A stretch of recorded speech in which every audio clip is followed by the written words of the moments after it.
के विधायक आदरणीय मोहन वर्मा जी से चाहेंगे कि हम लोगों के माननीय मुख्य अतिथि जी का अंग वस्त्र देकर उनका स्वागत करने का कष्ट करें।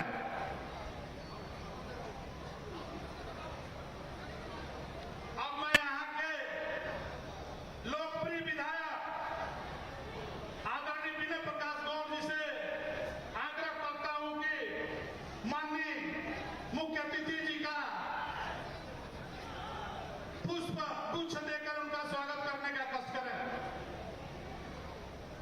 अब माननीय श्री राजेश पांडे जी से मैं चाहूंगा कि माननीय मुख्य अतिथि जी का पुष्प गुच्छ देने का कष्ट करें।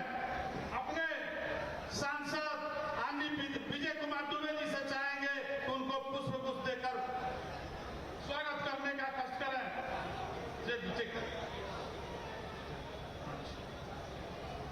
माती श्री नरेंद्र मणि जी से मैं चाहूंगा कि उनका स्वागत करने का कष्ट करें।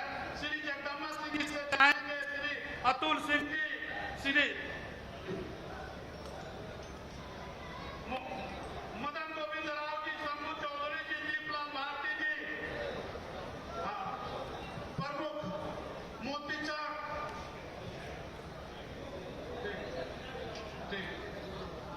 सुरेंद्र सिंह जाके मंच पे जितेंद्र सिंह और अर्चना जी से आग्रह है कि आप भी जाके मंच पे स्वागत करने का कष्ट करें। सभी मंडल अध्यक्ष, हमारे मंडल अध्यक्ष लक्ष्मीगंज, कप्तानगंज, मथौली, गोदरवाड़ा और रामकोला से हम चाहेंगे चेयरमैन मथौली विधायक पटरौना आदरणीय मनीष जायसवाल जी से हम चाहेंगे कि माननीय मुख्यमंत्री जी का स्वागत करने का कष्ट करें।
रामकोला की धरती पर मैं विनय प्रकाश गौड़ आप सभी से विनय करने आए हैं कि जो मोदी जी का 400 पार का नारा है, जो यहाँ से बड़ा माला कमल का फूल या लोकसभा कुर्सी में से जाए, आप लोग से यही निवेदन करने आए हैं।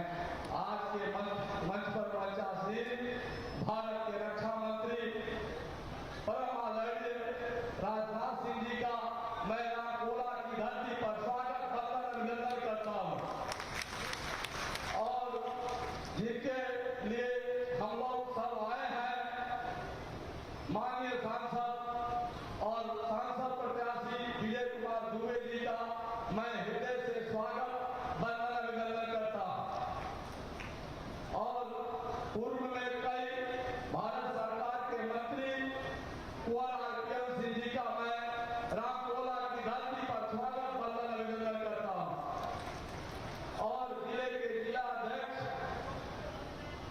दुर्गेश राज जी का मैं हृदय से स्वागत बंदन अभिनंदन करता हूं और जो यहाँ के लोकसभा के प्रभारी नरेंद्र मणि जी का मैं हृदय से स्वागत बंदन अभिनंदन है। अध्यक्षों के अध्यक्ष बाबू जगदम्बा सिंह जी का मैं हृदय से प्रणाम करता हूं और स्वागत बंदन अभिनंदन करता हूं। हम लोग के सदन के साथी बड़े भाई मनीष जायसवाल जी का स्वागत करता हूं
संविधान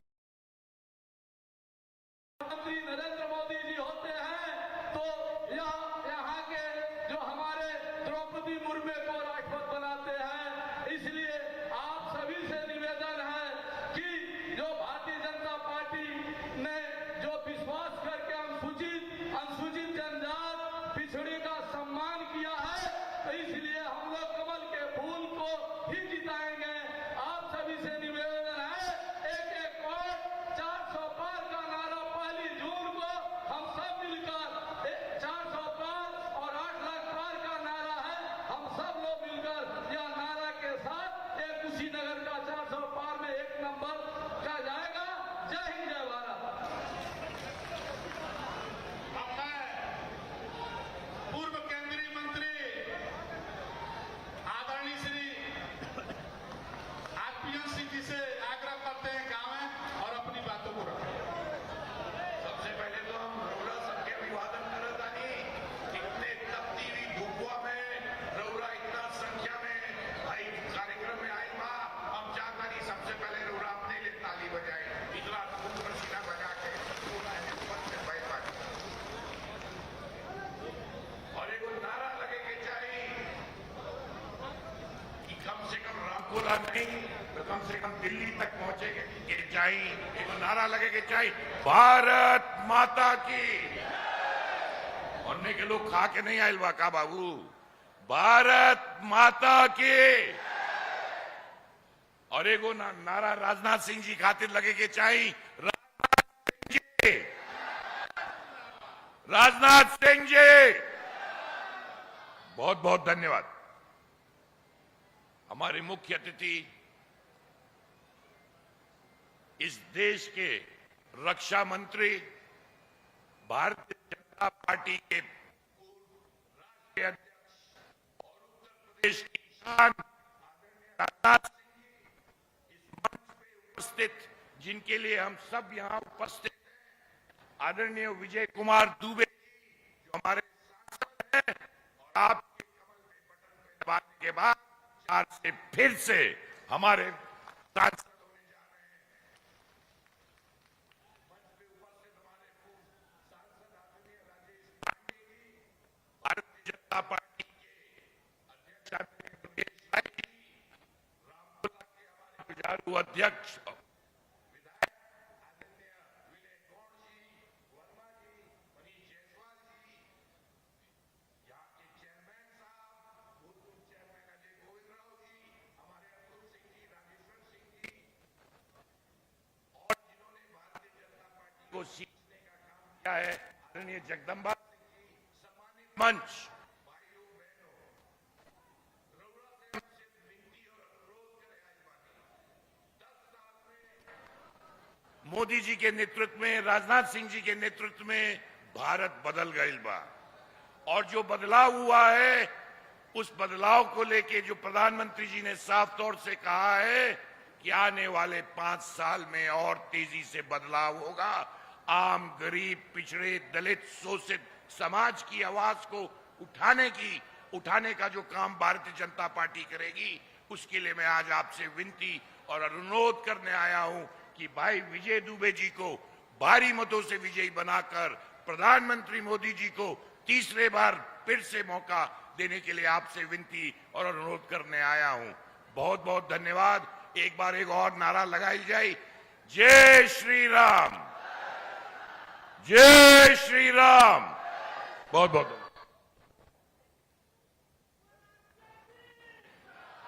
अब मैं कुशीनगर के लोकप्रिय यशस्वी सांसद और यहाँ के भारतीय जनता पार्टी के प्रत्याशी आदरणीय विजय कुमार दुबे जी से आग्रह करते हैं कि आवें और अपनी बात रखने का कष्ट करें।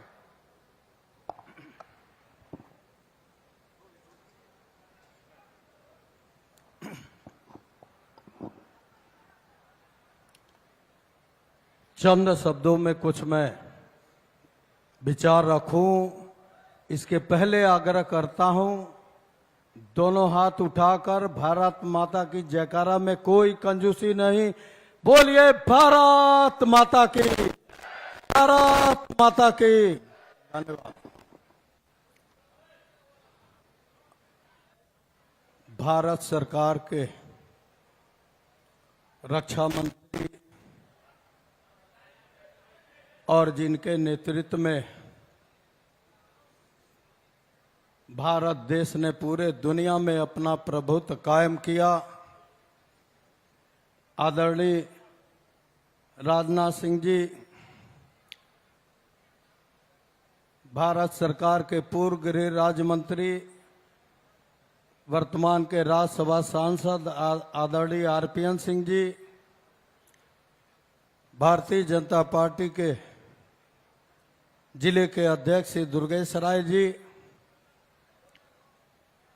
स्थानीय लोकप्रिय विधायक श्री विवेकानंद पांडे जी, विधायक श्री मनीष जायसवाल जी, विधायक श्री मोहन वर्मा जी, पूर्व सांसद आदरणीय राजेश पांडे जी, मंच पर उपस्थित भाई नथुनी कुशवाहा जी, राज्य मंत्री दर्जा प्राप्त श्री राजेश्वर सिंह जी, लोकसभा के प्रभारी श्री नरेंद्र मणि जी, लोकसभा के संयोजक और आज के संचालक श्री अवधेश सिंह जी, मंच पर अजय गोविंद राव पूर्व चेयरमैन साहब और उपस्थित मंचासीन सभी हमारे नेतागण, इस आयोजन में भारतीय जनता पार्टी के वरिष्ठगण, कार्यकर्ता बंधुओं, भाजपा में आस्था रखने वाले सभी युवा साथीगण, बुजुर्गगण, उपस्थित माताएं बहनें, पत्रकारिता जगत से आए सभी पत्रकार बंधुओं, कल के दिन भारतीय जनता पार्टी के प्रदेश कमेटी ने हमसे कहा, गृह मंत्री जी का आगमन हो गया, मुख्यमंत्री जी का दो बार आगमन हो गया, राष्ट्रीय अध्यक्ष जी का आगमन हो गया, उत्तर प्रदेश सरकार के सभी मंत्रीगणों का आगमन आपके लोकसभा में हो गया, अब बस अब आप अपना प्रचार कीजिए। मैंने कहा ठहरिए, चाहे वो चुनाव लोकसभा का हो और चाहे चुनाव विधानसभा का हो, जब तक रामकोला की धरती पर चुनाव के समापन के समय भारतीय जनता पार्टी के विजय श्री का शंखनाद आदरणीय माननीय राजनाथ सिंह जी के हाथों नहीं होगा, तब तक हम लोगों का चुनावी अभियान पूरा नहीं होगा। निसंदेह हमारे यशस्वी प्रधानमंत्री माननीय नरेंद्र मोदी जी के नेतृत्व में विगत 10 सालों में ये देश तमाम उपलब्धियां अर्जित किया। आजादी के बाद माथे पर कलंक लगा, 370 धारा उखाड़ कर फेंक दिया गया। आतंकवादी घटनाएं जो इस देश के प्रमुख केंद्रों पर आए दिन निर्दोषों का खून बहते हम लोग पूर्ववर्ती सरकारों में देखते रहे, लेकिन जब माननीय यशस्वी प्रधानमंत्री माननीय नरेंद्र मोदी जी और हमारे रक्षा मंत्री माननीय राजनाथ सिंह जी ने देश की कमान हाथ में लिया, तो याद करिए उड़ी और पुलवामा की घटना में हमारे शहीदों का निर्दोष खून बहाने का कार्य जब पड़ोसी दुश्मन देश ने किया था और हमारे देश ने आपके नेतृत्व में माद में घुसकर नहले पर दहला जवाब दिया था, तो आज के बाद वो आतंकवादी घटनाओं पर पूर्ण विराम लगा। आज के अवसर पर इतना कहना चाहता हूं, जो उपलब्धियां भारत सरकार ने माननीय नरेंद्र मोदी जी के नेतृत्व में गांव गरीब किसानों को आगे बढ़ने का मार्ग प्रशस्त किया, महिला सशक्तिकरण अभियान इस देश की धरती पर मजबूती से चलाने का कार्य किया गया, गरीब छोटे किसानों को आत्मनिर्भर बनाने का कार्य किया गया। माननीय नरेंद्र मोदी जी के इस मंत्रिमंडल के पीछे अगर कोई चट्टान की तरह खड़ा होकर देश के विकास में अपना अभूतपूर्व योगदान दिया, उन्हीं को कहते हैं गृह मंत्री, रक्षा मंत्री माननीय राजनाथ सिंह जी, उन्हीं को कहते हैं राजनाथ सिंह जी। हाथ जोड़ के निवेदन आग्रह करता हूं, ये चुनाव प्रचार का आखिरी दिन है।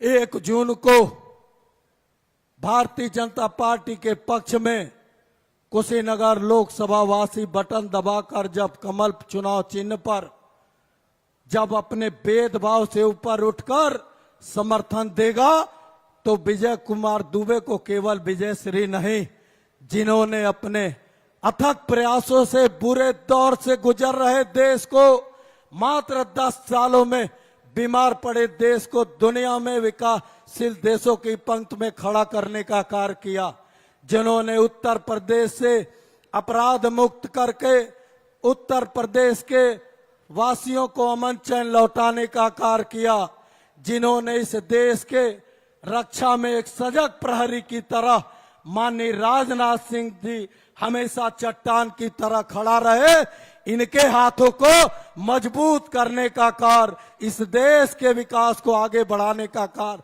आप अवश्य करेंगे।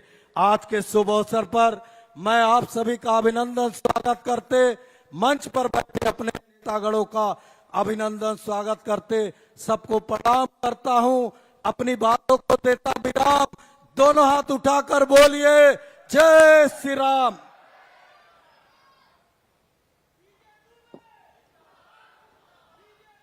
राजनाथ सिंह, विजय दुबे, भारतीय जनता पार्टी।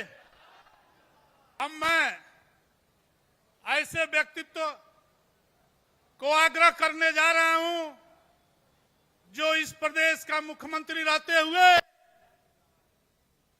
शिक्षकों के लिए पंचम वेतन आयोग और कोई ऐसा वर्ग नहीं था जिसको मुख्यमंत्री आवास में बुलाकर उनसे चर्चा करके उनके बातों को समाधान करने की कार्य किया हो।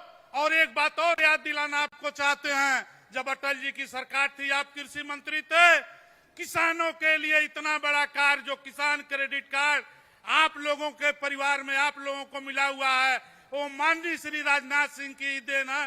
वो किसान क्रेडिट कार्ड आज किसानों के लिए हथियार बन के खड़ा है। ऐसे व्यक्तित्व माननीय आप लोगों से कहना चाहता हूं, माननीय अभी आंध्र प्रदेश के जनसभा में गए हुए थे, उनके पैर में चोट लगा हुआ है, इसलिए मैं उनसे आग्रह करता हूं कि वो डेस्क पे न आकर बैठे बैठे हम जनता जनार्दन को अपनी बातें करने का कष्ट करें और हम लोगों का मार्गदर्शन करने का कष्ट करें। आदरणीय राजनाथ सिंह जी।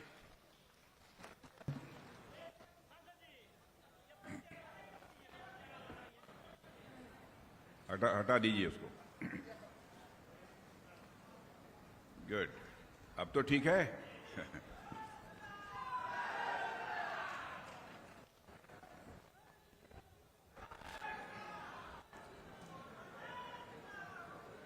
इस लोकसभा से भारतीय जनता पार्टी के प्रत्याशी श्री विजय दुबे जी, सांसद राज्यसभा श्रीमान आरपीएन सिंह जी, जिला अध्यक्ष श्री दुर्गेश राय, लोकसभा प्रभारी श्री नरेंद्र मणि जी, अवधेश प्रताप सिंह लोकसभा संयोजक, पूर्व जिला अध्यक्ष बाबू जगदम्बा सिंह जी, श्री अतुल सिंह राज्य मंत्री, श्री विनय प्रकाश गौड़ विधायक रामकोला, श्री राजेश जी पांडे पूर्व सांसद, श्रीमान विवेकानंद पांडे, श्रीमान मोहन वर्मा, श्री मदन गोविंद राव, श्री दीपलाल भारती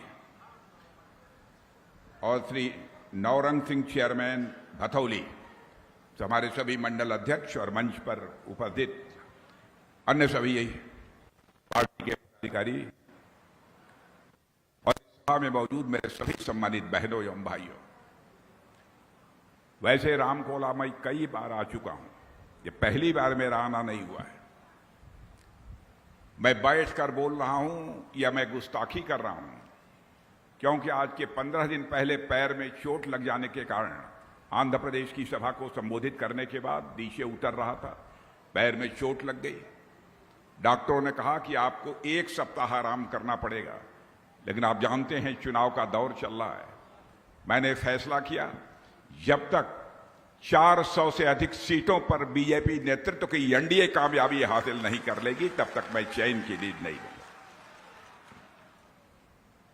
जहां तक विजय दुबे जी का प्रश्न है, इनके बारे में मुझे कुछ कहना नहीं है।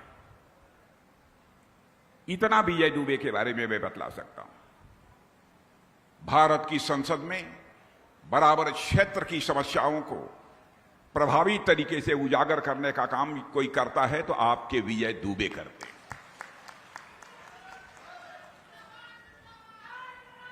इसलिए मैं विजय दुबे के लिए आप सबसे अपील करने के लिए आया हूं।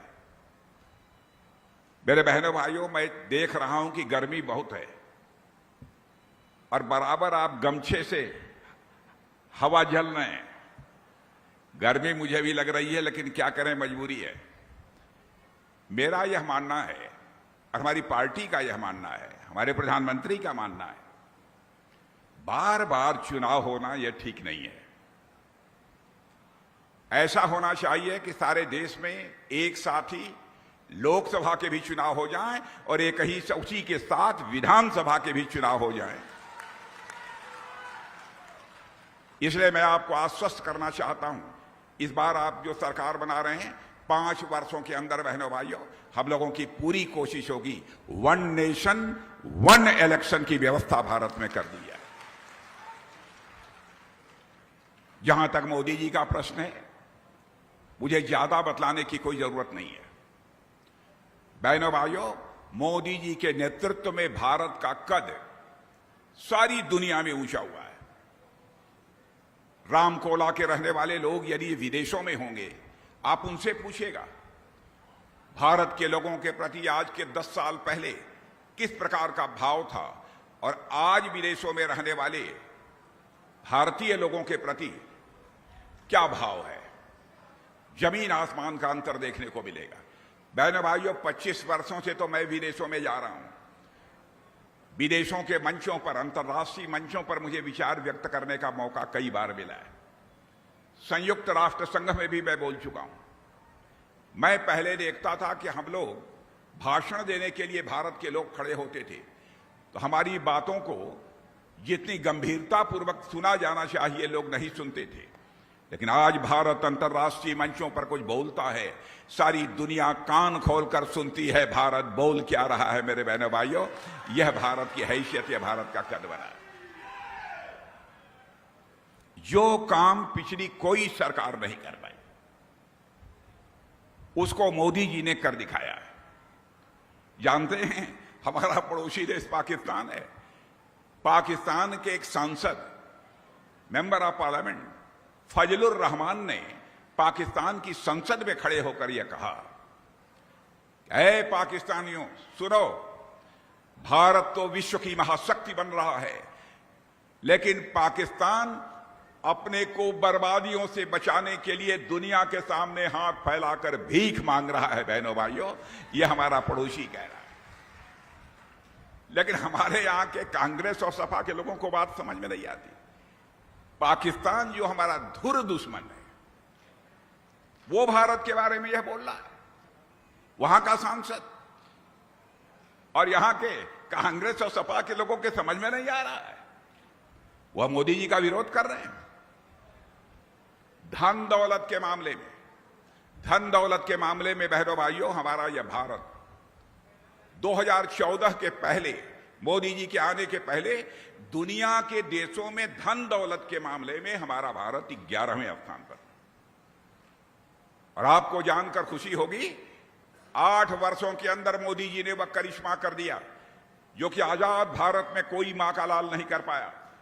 धन दौलत के मामले में जो हमारा भारत दुनिया के देशों में 11वें स्थान पर खड़ा था, वह जंप लेकर आज दुनिया के देशों में 5वें स्थान पर पहुंच गया है।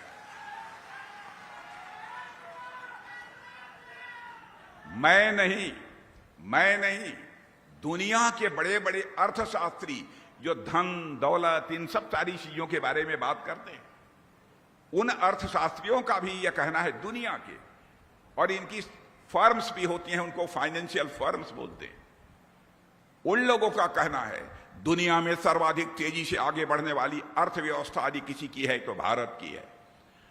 और भारत ऐसे ही आगे बढ़ता रहेगा। और आज के 2.5-3 साल के बाद देख लेना बहनों भाइयों, धन दौलत के मामले में हमारा भारत दुनिया के सारे देशों में तीसरे स्थान पर आकर खड़ा हो जाएगा। सबसे धनवान देश आज माना जाता है तो अमेरिका माना जाता है, उसके बाद दूसरा देश माना जाता है तो चीन माना जाता है। आप 2027 नोट कर लीजिए, राजनाथ सिंह कभी झूठ बोलकर नहीं जाते हैं। 2027 नोट कर लीजिए, धन दौलत के मामले में हमारा भारत अमेरिका और चीन के बाद तीसरा देश बन जाएगा दुनिया में। और यह भी नोट कर लीजिए, यह भी नोट कर लीजिए, मैं गणित का विद्यार्थी रहा हूं, गणित का विद्यार्थी रहा हूं, अच्छी तरह मैं चीजों को समझता हूं।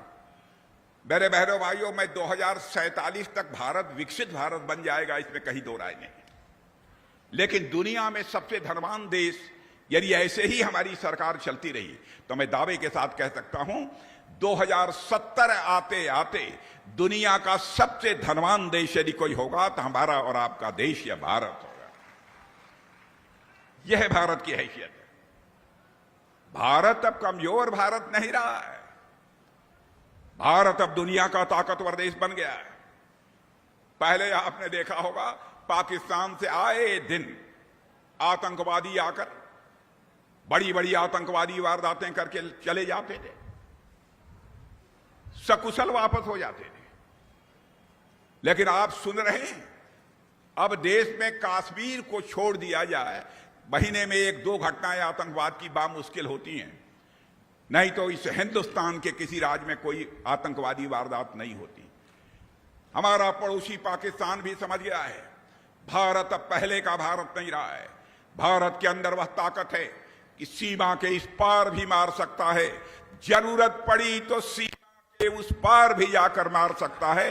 यह भारत के अंदर ताकत है। आपको मालूम है बहनों भाइयों, ब्रह्मोस मिसाइल बना रहे हैं, और ब्रह्मोस मिसाइल केवल भारत की रक्षा के लिए नहीं बना रहे हैं, विश्व के हमारे जो मित्र देश हैं उनको हम मिसाइल अब एक्सपोर्ट कर रहे हैं, उनको भी देने का हम काम कर रहे हैं। यहां से मारिए 800 किलोमीटर दूर तक जो भी हमारा दुश्मन होगा उसको मार गिराएगा। यह है भारत की ताकत। हर मामले में भारत तेजी के साथ आगे बढ़ रहा है। और हमारे विरोधी दल के लोग सपा, कांग्रेस, देखिए एक ये बतला दें, सपा के बारे में समझ लीजिए, आप ही कुछ दिनों के बाद कहेंगे यह सपा अब यह समाप्त पार्टी हो गई, समाप्त पार्टी। आपने देखा कि सपा की हालत दिनों दिन कमजोर होती जा रही, दिनों दिन पतली होती जा रही है इसकी हालत। और कांग्रेस की हालत तो ऐसी है कि इतनी पतली हो गई है कि मुझे बतलाने की जरूरत नहीं, आप लोग जानते हैं। 10 साल के बाद अपने घर के बच्चों से पूछेंगे कांग्रेस जानते हो बेटा, तो पूछेगा कौन कांग्रेस। जैसे डायनासोर का नाम सुना है कि नहीं आप लोगों ने? डायनासोर का नाम सुना है? डायनासोर पूरी धरती से लुप्त हो गया है, वैसे ही भारत की कांग्रेस पार्टी 5-10 वर्षों में ही इस धरती से लुप्त हो जाएगी। यह हालत है इन लोगों की। झूठ ही बोलकर ये जनता का समर्थन हासिल करना चाहते हैं। और बहनों भाइयों, मैं बतलाना चाहता हूं, भारतीय जनता पार्टी हिंदुस्तान की एक ऐसी राजनीतिक पार्टी है जो जनता की आंखों में धूल झोंक कर राजनीति नहीं करती है, जनता की आंखों में आंख ढाल कर राजनीति करती है। मैं तो अपने प्रेस के दोस्तों से भी कहता हूं, हमारी कोई बात गलत हो अपने अखबारों में लिख देना, हमारी गलती होगी तो मैं स्वीकार कर लूंगा, क्योंकि जनता को गुमराह करके, जनता को धोखा देकर मैं कभी भी समर्थन हासिल नहीं करूंगा, न किया है न करूंगा। अकेली हम ऐसी पार्टी हैं जो कहते हैं वह करते हैं। देखिए, हमारे यहां कोई व्यक्ति कार्यकर्ता हो सकता है जो कहे वह ना हो, लेकिन पार्टी सोच समझकर जो फैसला करेगी, जो बोलेगी, वह होकर रहेगा। अब ये कह रहे थे जम्मू कश्मीर को विशेष दर्जा मिला था, उत्तर प्रदेश जैसे बड़े राज्य से भी ज्यादा बड़ा दर्जा मिला था। हम लोग कई वर्षों से कहते चले आ रहे थे, संसद के दोनों सदनों में जिस दिन हमको पूर्ण बहुमत मिल जाएगा, चुटकी बजाकर हम धारा 370 को समाप्त कर देंगे। आपने देखा कि समाप्त कर दिया। कहा था ना रामलला हम आएंगे, मंदिर यहीं बनाएंगे। मैं जानता हूं 1984 की बात मुझे याद है, आंदोलन कोई चल रहा था, हम लोग नारे लगा रहे थे कि रामलला हम आएंगे, मंदिर वहीं बनाएंगे। तो कुछ कांग्रेस के लोग दूर खड़े थे, वह कहने लगे हाँ रामलला आएंगे, मंदिर यहीं बनाएंगे, लेकिन तारीख नहीं बताएंगे। बहनों भाइयों, 22 जनवरी का दिन आ गया जब हमारे प्रधानमंत्री मोदी जी ने धर्माचार्यों के मार्गदर्शन में भगवान रामलला की प्राण प्रतिष्ठा कर दी और अयोध्या की धरती पर भव्य राम का मंदिर बनकर खड़ा हो गया। रामायण पढ़ते होंगे तो आप देख लीजिएगा। बहनों भाइयों, रामलला अपनी झोपड़ी से निकलकर अब अपने महल में प्रवेश कर चुके हैं। भारत में राम राज्य का आगाज होकर रहेगा, मैं दावे के साथ कहता हूं। अब हम लोग 3 तलाक जानते हैं? तलाक जाना लग रही हो तो हम लोग तलाक जाना लग सबके हाँ मालूम है ना। ऐसा था कि पहले हमारी मुस्लिम जो माताएं बहनें होती थी, उनसे कोई शादी करता था, शादी करने के बाद 10 दिन के बाद ही यदि नहीं पटी तो तलाक तलाक तलाक 3 बार बोलकर उसकी छुट्टी कर देते थे। बहनों भाइयों, हिंदू, मुसलमान, ईसाई, यहूदी, सिख, कोई भी हो, जो भी भारत का नागरिक, हम सभी को भाई मानते हैं। लेकिन चाहे किसी मजहब धर्म की कोई माता बहन बेटी होगी, उसके ऊपर कोई जुल्म होगा तो सरकार बने या भाड़ में जाए, भारतीय जनता पार्टी उस माता बहन के साथ खड़ी रहेगी। बहनों भाई, हमारे यहां कहा है ऋषियों और मनीषियों ने, यत्र नार्यास्तु पूजन्ते तत्र रमन्ते देवा। जहां नारियों की पूजा होती है वही देवता रमण करते हैं। हम लोगों ने वोट की चिंता नहीं की, 3 तलाक की व्यवस्था को समाप्त कर दिया। कई ऐसे कदम हम लोगों ने उठाए और योगी जी ने तो उत्तर प्रदेश में कमाल कर दिया, कमाल कर दिया। देखिए, इतनी गर्मी है, अब हमको इधर से पसीना बह रहा है, इधर से भी बह रहा है। हमारे आरपीएन सिंह बैठे हैं, हमारे राजेश पांडे बैठे हैं, सब लोग बैठे हैं, इन लोगों को भी बिना बोले हुए पसीना हो रहा है।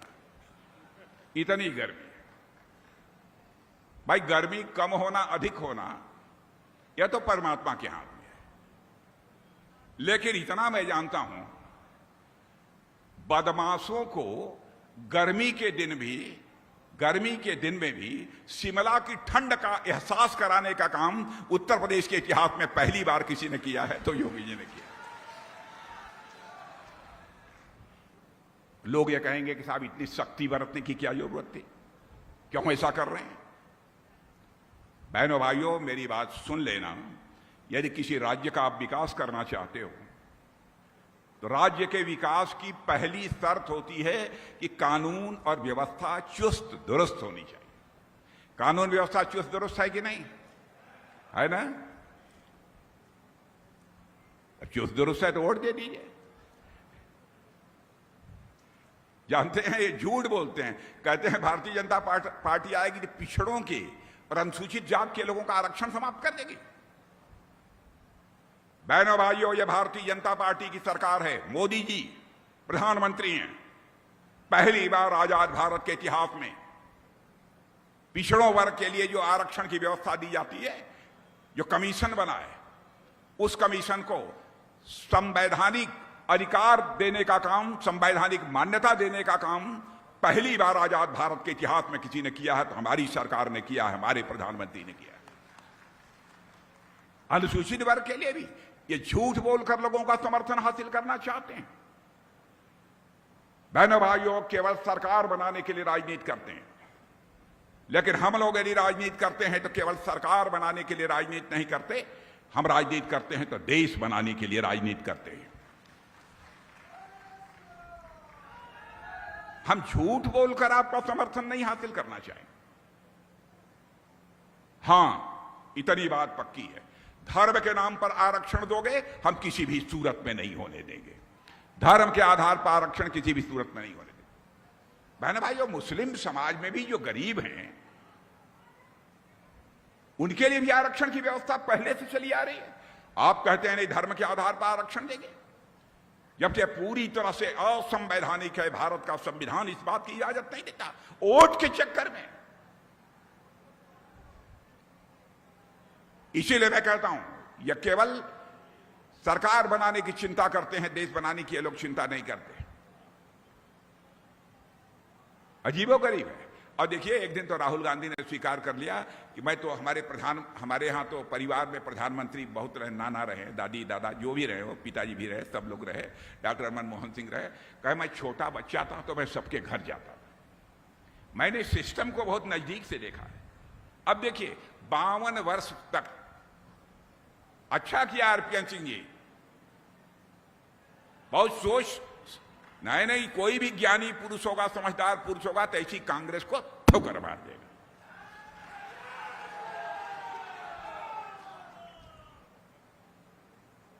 क्या नहीं किया है इन लोगों ने। जानते कहते हैं कि वह जो सिस्टम था, वह सिस्टम पिछड़ा विरोधी था, गरीबों का विरोधी था। माने अपने मां दादा दादी और नाना नानी और अपने पिताजी की जो सरकार थी उसके बारे में कह रहे हैं कि उस समय जो सिस्टम था वह सब पिछड़ा विरोधी था, गरीब विरोधी था। यह सब सारी बातें खुद राहुल गांधी कर रहे हैं, यानी स्वीकार कर रहे हैं हमारी सरकार दलित विरोधी थी, गरीबों की विरोधी थी और जो है पिछड़े वर्ग की विरोधी थी। मतलब ये ऐसा नेता आपने देखा है? अजीबोगरीब नेता है। तो बहनों भाइयों, यही कहने आप लोगों के बीच आया हूं कि भारतीय जनता पार्टी के अतिरिक्त कोई भी इस देश का कल्याण नहीं कर सकता, केवल भारतीय जनता पार्टी कर सकती है। इसलिए मैं आप लोगों से कहूंगा कि आप भारी मतों से भारतीय जनता पार्टी को विजय दिलाएं। और इतनी बात पक्की समझ लीजिए, समाजवादी पार्टी की साइकिल का चेन, ध्यान से सुनिए, समाजवादी पार्टी की साइकिल का चेन 2014 में उतर गया, 2017 में नहीं चढ़ा, 2019 में फिर वह चेन नहीं चढ़ा, 2022 में फिर नहीं चढ़ा, 2024 में भी नहीं चढ़ेगा। बहनों भाइयों, एक बार चेन उतर गई है तो चढ़ेगा नहीं। अब बहुजन समाज पार्टी बेचारी की बात तो छोड़ दीजिए। इसलिए मैं आप सबसे अपील करने आया हूं कि आप जिता दीजिए मेरे बहनों भाइयों, लेकिन पहले से ज्यादा अधिक मतों से जिताइए, यह मैं अपील करने आया हूं। ना ना ना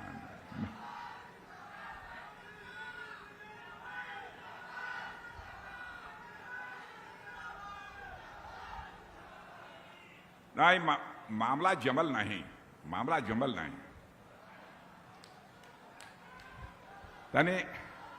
तनी जोर लगा के बोला जा, जीत जाई है ना।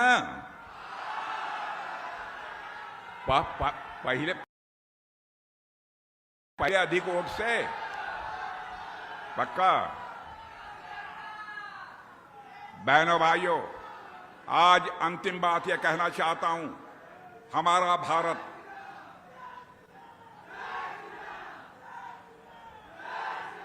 सारी दुनिया के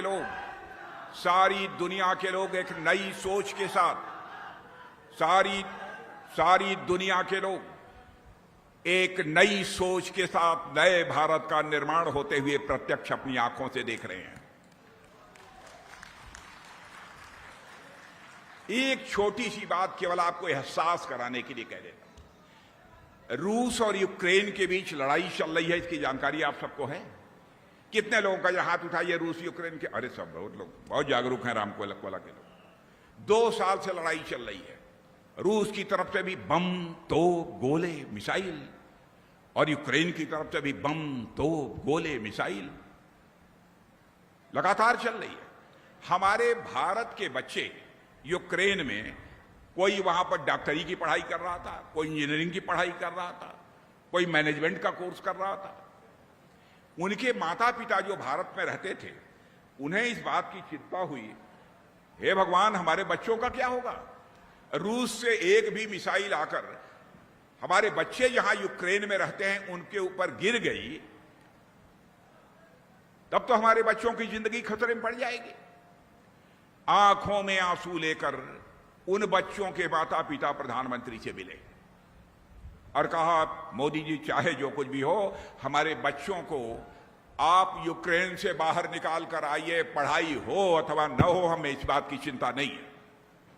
बहनों भाइयों, आपको जानकर आश्चर्य होगा, प्रधानमंत्री ने चटपट टेलीफोन मिलाया और प्रधानमंत्री ने रूस के राष्ट्रपति मिस्टर पुतिन से बात की, रूस के राष्ट्रपति मिस्टर पुतिन से बात की, यूक्रेन के राष्ट्रपति मिस्टर जेलेंस्की से बात की।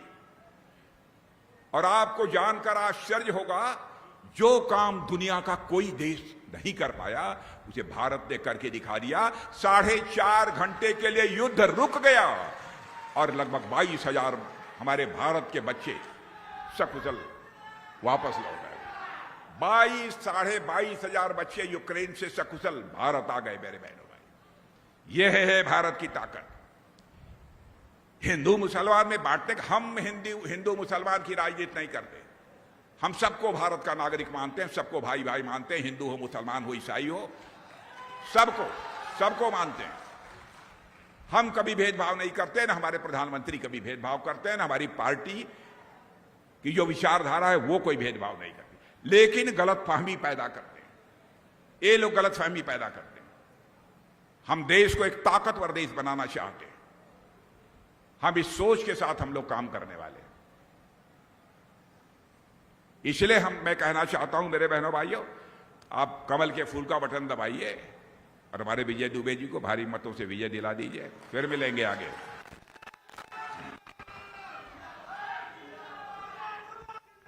और कोनो चारा वाय नहीं, और कोनो चारा नहीं है, कोनो चारा नहीं बा। जैसे हम कलिए ना, हम कलिए ना कि जैसे कांग्रेस डायनासोर की तरह लुप्त हो गई।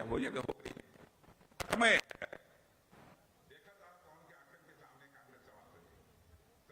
पार्टी अब बहुजन समाज पार्टी बेचारे के बारे में कोई कहिए, भारतीय जनता पार्टी बदल मतों से जिताइए। आप सबको बहुत बहुत धन्यवाद, बहुत बहुत धन्यवाद।